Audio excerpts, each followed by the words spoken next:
I'm so excited to speak to you today about the power of words.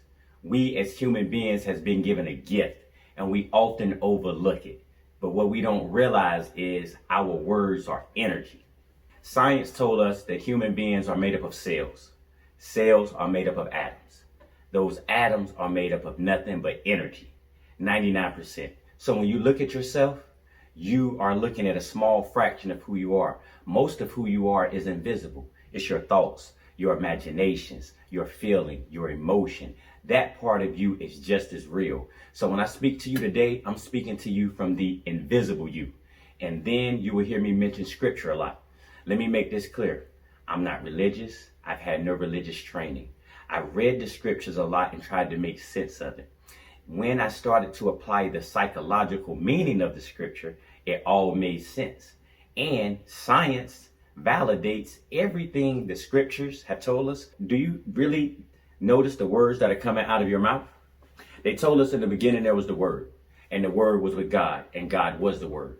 And then the Word became God. I'm hesitant to use the word God because most people, when they hear the word God, they think of something outside of themselves.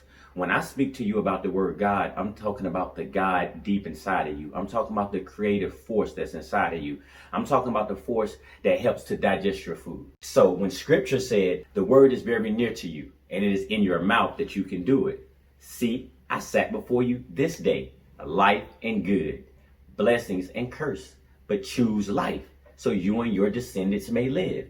See, you have free will, so you get to choose where you put your attention and what you focus on. They said, I sat before you this day, life and death, blessings and curses.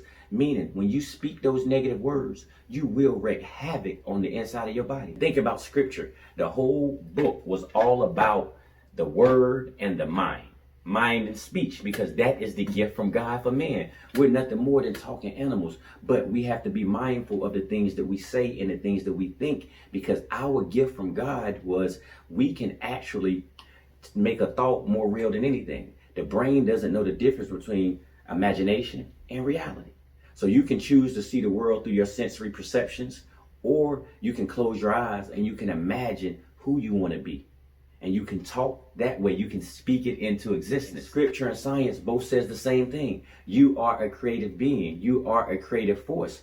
Your words, they travel ahead of you and they meet you down the road. So make sure you speak life. Make sure you speak life for yourself, for your family, for your friends. Use your words to uplift so we understand the power of these words. So make sure that you use your gift from God.